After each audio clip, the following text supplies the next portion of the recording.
बुज़दिल थे, बुज़दिल हैं, बुज़दिल ना रहें, इसके लिए हमारे आर्म्ड फोर्सेस ने ऑपरेशन सिंदूर किया। जब जब अधर्म होगा, धर्म स्थापित करने के लिए अगर हमें लड़ाई लड़नी पड़ेगी, आतंकियों से लड़ना पड़ेगा, हम वो लड़ाई लड़ेंगे।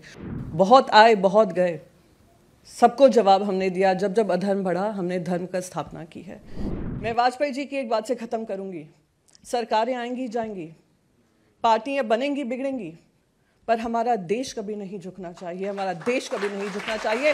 This is the last leg of a tour and this would be incomplete if I don't thank our ambassadors, our high commissioners, our diaspora in all the countries we visited. And we stand here today, most importantly, in solidarity. हम जो एक साथ खड़े हैं, वो हमारे armed forces को सलाम करते हुए मैं अपनी बात शुरू करूंगी कि आज वो आर्म्ड फोर्सेस हैं जिन्होंने मुंह तोड़ जवाब उन लोगों को दिया जो हमारे देश के खिलाफ लगातार हमले करते रहे, और हमने हमेशा ही मैच्योरिटी दिखाकर, रिस्पॉन्सिबिलिटी दिखाकर हमने अपना जवाब दिया, उस तरीके से दिया जहां वो लोग समझ लें। अगर नहीं समझेंगे तो उससे बड़ी बुज़दिली कुछ नहीं होगी। बुज़दिल थे, बुज़दिल हैं, बुज़दिल ना रहें, इसके लिए हमारे आर्म्ड फोर्सेस ने ऑपरेशन सिंदूर किया। बार बार हमें कहा जाता है, और मैं मानती हूँ, हम सब मानते हैं, India is a tolerant nation. Absolutely we are a tolerant nation. We are the land of Mahatma, we are the land of Buddha, but we are also the land of Krishna, which I said in my very first speech which I made in Paris.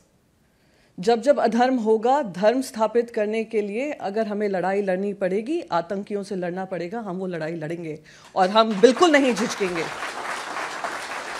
ये हमारा देश का संदेश रहा है, सदियों से रहा है, सेंचुरीज से रहा है।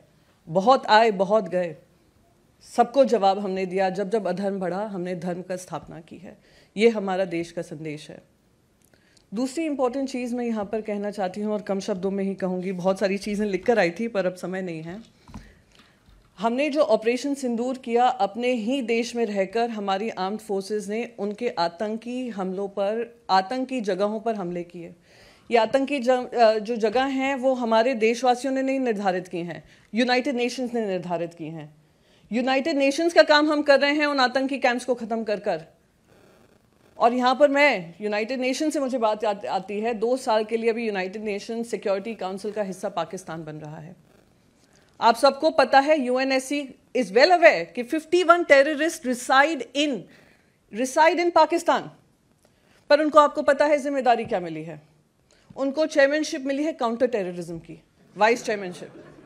ये ऐसा है जैसे मसूद अजहर और हफीज सईद से कहो चलिए आप ग्लोबल पीस एंड जस्टिस की लड़ाई लड़ें, या प्रोफेसर बने, या उनको नोबेल पीस प्राइज के लिए नॉमिनेट करें। 52 terrorists have been identified staying there, but they are going to be chairing counter terrorism. हमें ये कॉल आउट करना चाहिए। ये सिर्फ हमारा ही देश उसको नहीं भुगत रहा है, पूरी दुनिया उसको भुगत रही है। मसूद अजहर से लेकर आज अगर ये पाए गए अलकायदा के उसामा बिन लादेन, वो वहीं पाए गए। फिर दूसरा उनको एक और काम दिया है, उनको चेयरमैनशिप दी है तालिबान सैंक्शंस की। अब भैया कोई इनको बताए, तालिबान को सबसे मजबूत करने का किसने काम किया है? कोई नहीं भूले। अगर हम आज विनय नरवल की बात कर रहे हैं जो इस आतंकी हमले में मरे, IC-814 जो हाईजैक हुआ था एयरक्राफ्ट हमारा 25 साल पहले, वहां पर भी एक यंग मैन की डेथ हुई थी जिनकी शादी के लिए वो हनीमून करने काठमांडू गए थे।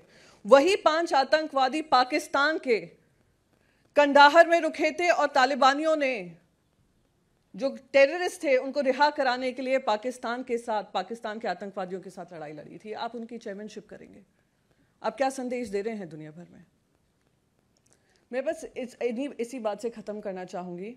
आज हम लोग सब, खुशी इस बात की होती है, हमारा डायस्पोरा तो हमारे साथ ही है, जो उन्होंने कोशिश की, उनका जो अंदर का जनरल आसिम मुनीर जो फील्ड मार्शल बन गए हैं, उनका अंदर का जिन्ना जाग उठा था, और उन्होंने वो एक स्पीच दी थी, हिंदू और मुसलमान साथ साथ नहीं रह सकते। आज इंडिया ने ही दिखाया है कि 200 मिलियन मुसलमान हैं और हम साथ साथ रह सकते हैं, और साथ साथ रहकर उनको मुंह तोड़ जवाब दे सकते हैं।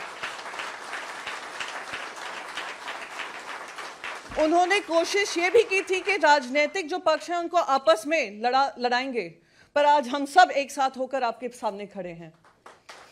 और मैं लास्ट अपनी बात इस बात से ख़त्म करूंगी। मैं उस पार्टी से आती हूं जिस पार्टी ने कहा था जब तक पाकिस्तानी आतंकवादियों को ख़त्म नहीं करेंगे हमारा कोई रिश्ता पाकिस्तान से नहीं होना चाहिए, ना कोई इकोनॉमिक ट्रेड होना चाहिए, और हम आज भी उस बात पे कायम हैं। गर्व होता है मैं उस पक्ष से आती हूं। पर साथ ही साथ मैं वाजपेयी जी की एक बात से ख़त्म करूंगी। सरकारें आएंगी जाएंगी, पार्टियां बनेंगी बिगड़ेंगी, पर हमारा देश कभी नहीं झुकना चाहिए, हमारा देश कभी नहीं झुकना चाहिए। आज हम सब ने, आज क्योंकि आखिरी हमारा सेशन है, आखिरी हमारा डायस्पोरा इवेंट है, हम सब ने ये प्रूव किया है। मैं आप सबका धन्यवाद करना चाहती हूँ। उन्हीं बातों से अपनी बात खत्म करूंगी, पर एक बार आप सबसे कहूंगी, जय हिंद की सेना जरूर जोर से बोलिए, जैसे हमारे सैनिक जो बॉर्डर्स पे खड़े हैं उनको ये आवाज़ आप सबकी वहां तक पहुंचे और वो कहें कि हाँ आज हम सब एक साथ हैं, हमारे डायस्पोरा हो या हमारे देशवासी हो। जय हिंद की सेना, जय हिंद, जय भारत।